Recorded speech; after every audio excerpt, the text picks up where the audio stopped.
NC Impact is made possible by funding from Civic Federal Credit Union. NC Impact is a production of UNC TV Public Media North Carolina in association with the University of North Carolina School of Government. When you have 6% of students saying that they've attempted suicide, that's a huge concern. Suicide rates among teens have reached the highest level since 2000. How one community partnership in Western North Carolina is reducing youth suicide attempts and promoting well-being. This is NC Impact. I'm Anita Brown-Graham. Welcome to NC Impact. This week, we're looking at the rising rate of youth suicides and how communities are working to support mental well-being of adolescents. Joining us are Dr. Anna Yaros, a research clinical psychologist with RTI International, Dr. Connor O'Neill, a medical instructor at Duke University School of Medicine, and Dr. Dana Griffin, an associate professor at the UNC School of Education. Before we go to our fabulous expert panelists, let's learn about the devastating issue of youth suicide. NC Impact's David Hurst sits down with a mother who lost her son to suicide and shares the message she now has for other parents. And there's one that's my favorite of him and his brothers. For Shannon McDonald, August 15, 2017 seemed like a normal day for her 12-year-old son, Logan. And it was pretty much a regular morning. He was getting ready. There wasn't any issues. But then she went to go get him to leave for school. I went in and he was on the floor and there was blood everywhere. McDonald immediately called 911. Hoping and praying for a miracle. I think I just immediately went into shock and knew that I just had to do the best I could to keep myself together and be there for him. Because I didn't know, as a parent, you're always hoping against the odds. Logan didn't make it, and McDonald came face to face with the reality that she'd lived the rest of her life without the youngest of her 4 sons. I imagine you think about him every day. What do you kind of miss the most about him? His silliness. And he was a mama's boy. McDonald later discovered Logan had been bullied in school, and she had no idea her son had been experiencing suicidal thoughts. It wasn't until after we got his phone back from the sheriff's department that I was going through. There were some apps that I didn't realize had messaging on them. McDonald says her son's death also opened her eyes to how prevalent youth suicide is. In North Carolina, the youth suicide rate nearly doubled from 2008 to 2017. He loved hanging out with his brothers. McDonald now helps support other mothers who have lost children to suicide and is doing anything she can to try and reverse this tragic trend. I'm hoping that it will continue to get better rather than worse. A heartbreaking story. Anna, let's start with you. Can you give us a sense of the scope of the problem for youth and for communities across our state? Sure, and Anita, thank you for having me, and thank you for pointing a spotlight onto this serious and tragic issue. It is just heartbreaking to hear from a mother who's suffered, and unfortunately, there are a number of mothers across the state in the same position. So we know that in the most recent year of data that we have, students in high school, around 20%, 19 to 20% of students in high school suggest that they have seriously considered suicide. And that number is even higher in some groups, more than others. So we know that number is higher for students in rural communities. And in particular, they may not have the services that other communities have to prevent suicide. And we know that number is higher for sexual minority youth, and then there's emerging trends that indicate certain race and ethnicity groups also experience even higher numbers than that. So Anna, I've read that the number of students attempting suicide is higher in North Carolina than any other state. Why would that be the case? It's a great question, and I think it certainly deserves more investigation. I think it could be because we have a large rural population. So in addition to our big cities, many students in rural communities are potentially higher risk. And that may be in part also because we have real deficits in the number of mental health providers, counselors, psychologists, psychiatrists who are available to help students. In many cases, there's wait lists or schools just don't have the services that they need. So, Connor, I want to keep digging into the why of this problem. We heard in the story that the youth suicide rate nearly doubled from 2008 and 2017 in North Carolina. What is causing this alarming increase? Yeah, thank you. It's such an important question, and it is alarming. And I think one thing to keep in mind is that it could be a number of different things contributing to this real problem in our state and in our country. And everybody's path and story to suicide is different. And it tends not to be just one factor, but it could be a number of factors. And we heard Anna talk about a number of these risk factors already. When students are having thoughts of suicide, feeling lonely or disconnected, or feeling hopeless about how they feel or how their life may be, these sorts of things can contribute and really aggravate risk factors that may already be there. Huh. Dana, assuming that you've got social isolation already as a risk factor, it's almost inconceivable to think about what effect COVID-19 might be having. Could you talk to us about what we know COVID-19's impact is on youth mental health and the risk of suicide attempts?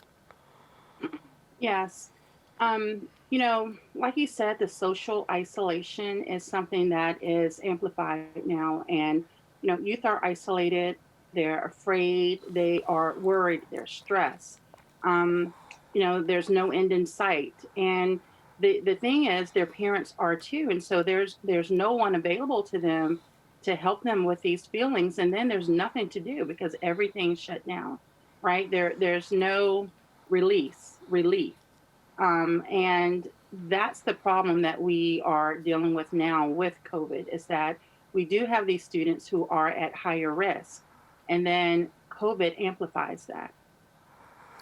And then, of course, to Anna's earlier point, we don't necessarily have all the resources we need to respond to this increased risk. And if we didn't have it before COVID, we certainly don't have it thereafter, right? Exactly. COVID, with schools being closed for some of the students, especially in rural schools, the school was the place where they could go. They could connect with people. They had someone there who cared about them, another place that they could turn to. But right now they're at home and they're stuck with all of these feelings. And then they're hearing it from their parents, and they're hearing it from society, the media. Every day we get new statistics about the rate of infection and the rate of deaths. And that's what they're bombarded with on a daily basis. So let's move from talking about the challenge and the scope of the challenge, which is significant in North Carolina, to at least one solution. It takes effective collaborations to tackle an issue this big. Let's look at a program in Western North Carolina where App State University and local high schools are working together to reduce suicide attempts. NC Impact's David Hurst reports. Meredith Gummerson spent most of her high school experience living with mental health disorders. I had a lot of issues with depression, anxiety, and an eating disorder. She says she's now in a much healthier place and credits a counselor working within the school named Abby with helping. There were some days when, I couldn't even make it into class, and there were other days when Abby would just have me go walk outside for a few laps. That way I could just breathe a little bit.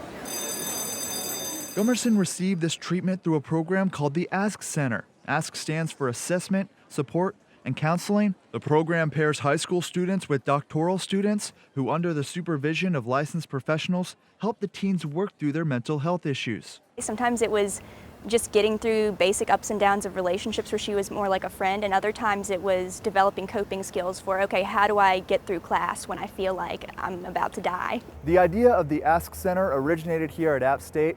The university has since partnered with schools in Watauga, Ashe, and Alleghany counties.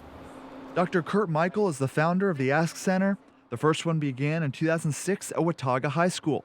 It's now become a national model, with similar school-based intervention programs being created all across the country. We created this partnership through these discussions where their need to have kids being seen matched our need to train students to serve them.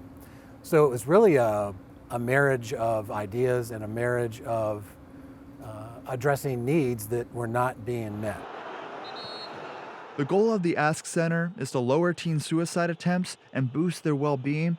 At Watauga High School, administrators saw suicide attempts drop from 4.3% in 2011 to 1% in 2016. By having these direct conversations, I think it's given these kids more permission to talk about difficult issues. And when they do, and then when we offer them helpful ways to address it, I think it just opens up more doors. For Gummerson, she continues on the path towards mental wellness. It's a path she says she would not be on if it weren't for the program. It's the only reason I'm alive today, I would say. It's definitely given me the tools to move forward in life. Connor, let's start with you. You do a lot of work with school-based intervention programs. Makes a lot of sense that we would catch some of this at school. But what kind of training is necessary for teachers and school employees to effectively deal with some of the mental health issues their students face? Yeah, well, you're right. It does make sense that we use our school settings to try and identify these students and provide as much help as we can. In terms of training for schools, really providing education and training around what the warning signs may be so that teachers and school staff as well as students can recognize these in students in the classrooms and help get them connected. Training that focuses on connecting them to school-based supports, like we just heard with the Ask Centers, but also training and connecting them to community-based services to get the mental health treatment they may need. With students that may be at higher risk, training should really focus on interventions around safety, keeping the environment safe, so that if students are having thoughts and feelings of suicide, their environments are safe and it decreases the likelihood that they may do something to hurt themselves. And do teachers and school counselors get the same training about identifying risk factors or different training? It's a great question. I think it can depend on the types of resources that the schools may have, as well as their protocols and procedures for helping students and intervening with youth at risk of suicide. In general, oftentimes training around broad recognition of warning signs and education about youth suicide can be provided to all adults in schools, and then counselors and school-based mental health professionals can get more intensive and targeted training of how to assess and work with youth that may be at risk and get them the help they need. Very helpful. Dana, I'd like you to pick up on this point that Connor made about the importance of community partners, because schools probably can only do so much. So how can school counselors help prevent youth suicide, and how can other community partners support their efforts? Yes, that's a great question, and I want to touch base on Connor's point about training. And I work in a counselor training program. I train school counselors, and school counselors do not receive the recognition they deserve. Our counseling program trains school counselors to recognize warning signs. They're trained in mental health counseling. They are trained in counseling theories. They know how to do this work. But where we fail in schools is that we do not utilize school counselors the way that they can be utilized, the way that they should be utilized in schools. Say more about that for us. Mm-hmm. Yeah, we pull them away from doing the work that they are trained to do and put them in other areas, and then we have students who are not receiving the services that they could receive. Thank you. Yeah. So to my question about community partners, give us some idea of who are the community partners with whom school counselors and others in the schoolhouse might be partnering to provide services for students? Right. The other area, we do train school counselors to collaborate. That's actually my research area. And school counselors can collaborate with so many different people in the community. They could collaborate with those in hospitals. They can collaborate with those in mental health centers. Bring resources into the school. They could collaborate the way that this program has with universities. Find ways to do telemental health services if there are areas that are not nearby in the rural communities. But school counselors are trained to collaborate, and there's a tool called community asset mapping where you go out and you find the resources in the community and then reach out to those resources and develop partnerships. Retirees, people, their resources, their assets. And so there's so many different ways that we can work together, but we're just not taking the time to do that. So I think I hear you saying there's not really a one-size-fits-all. It depends on what assets you have in your community, and part of the work of collaboration is figuring out in a very intentional way what those assets are and how to reach them. Correct. Yeah. Yes, we often overlook assets that are already there in the community for us to work with. So sticking to this theme, but switching from assets to the lack thereof for a moment, Anna, you work with App State University and Ashe County Schools on the Ask centers. Why is research and evaluation so important to these efforts? It's a great question. So you're right. I am lucky enough to collaborate with the partnership that has been developed between App State, as you saw in the video, and Ashe County Schools, another northwestern North Carolina county. And the research and evaluation that we do, that's in this case funded by the United States Department of Education, is really important to understand what works for which children. So in this case, you have a circumstance where it's a rural community and it may not have some resources that an urban community has. And to Dana's point, counselors may have to partner with, clergy, may have to partner with churches, may have to partner with local businesses in a way that's a little bit different in a rural community. And then the other thing that research does for us in this space is helps us understand where the need is. So part of the reason that the Ask Center exists was that they had some good data that they knew there was a serious problem with suicide that they had to address. So I'm going to come back in a little bit and talk about how important evaluation is and what happens if you don't have a big research university in your community or access to an entity like RTI. We'll come back and talk some more about this in the following segment.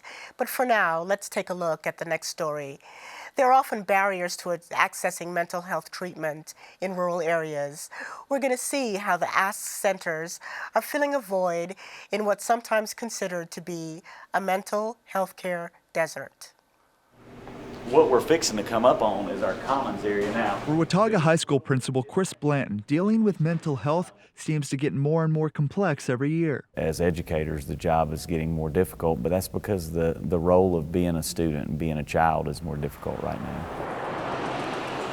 The problem is worse in rural communities where there are often very few mental health providers and where suicide rates tend to be much higher than urban areas. Growing up in a rural area, I'm definitely well aware of the lack of mental health resources here, but seeing how many children were impacted was actually really shocking. School administrators say the Ask centers have played a big role in bridging the access gap, and any student can receive treatment without having to pay anything. We realize that teenagers and emotions are very high, and school is the setting for that many times, more often than not. And so being able to provide the real time, right when they need it, access to that mental health has proven to be very, very needed. Yeah, that came through on my email too. Is anybody close to there? For Blanton, he says the program has led to a positive impact on academic outcomes, attendance, and most importantly, it's helped save lives. you don't know what you've prevented because it hadn't happened, but you do know that those kids that are meeting with those professionals each and every time they meet with them, they come out of that session a little more able to cope with whatever lies in front of them and whatever situation they're in. Dana, let me ask you to, first of all, define for us, what do we mean by a mental health care desert? Basically that students are in an area where they do not have access within a certain mileage, right, where they can't have access from mental health providers. The counselors are not there. There are no mental health centers nearby where students can get the help that they need. Thank you. And I want to move to a slightly different topic, if I might. Suicide is often surrounded by falsehoods and a whole lot of stigma.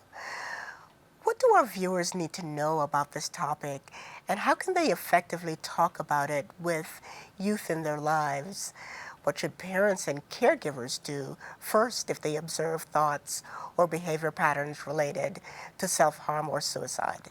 It's a great question, because I feel like many parents just don't know where to turn. They often feel really terrified, understandably so, if they hear anything related to suicidal thoughts from their child or from another child.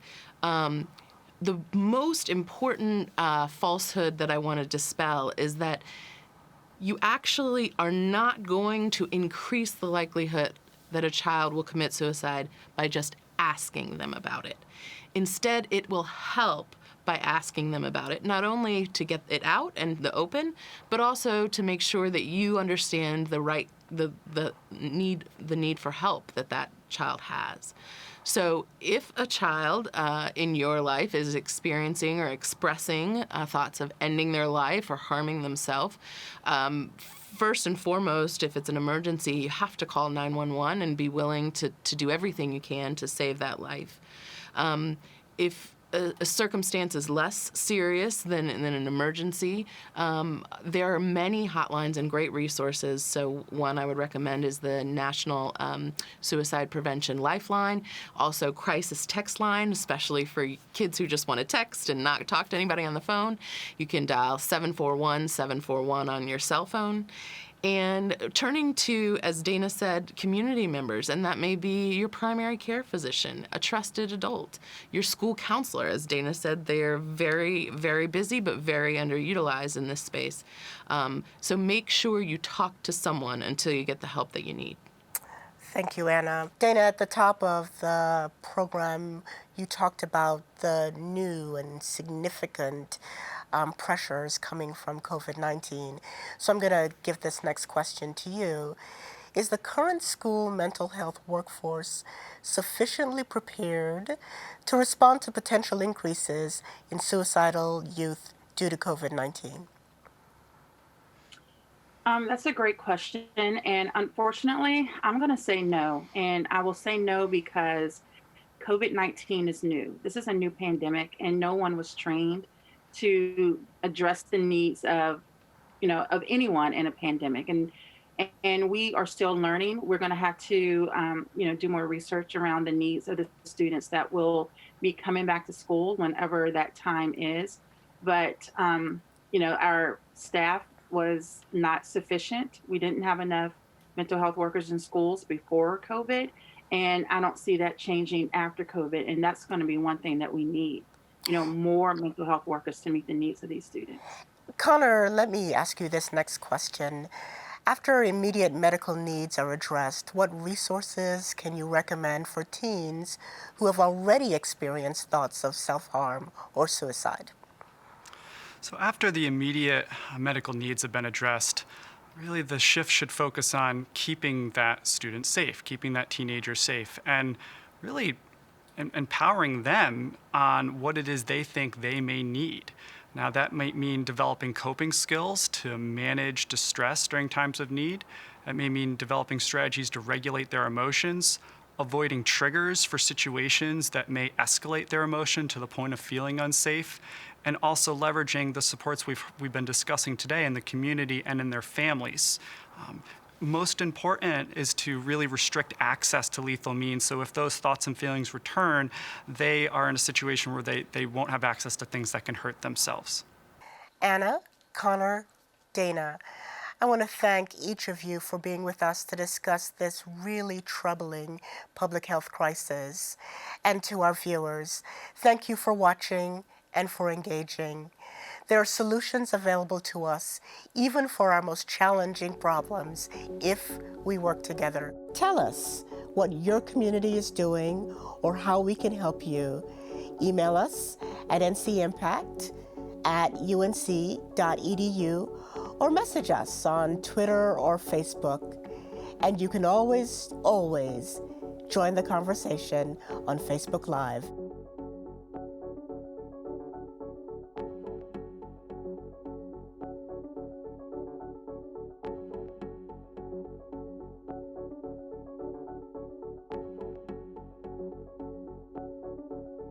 Coming up on NC Impact, over 13% of North Carolina youth aren't in school, don't have a job, and have no real network of support. How a unique program is giving young people control of their future.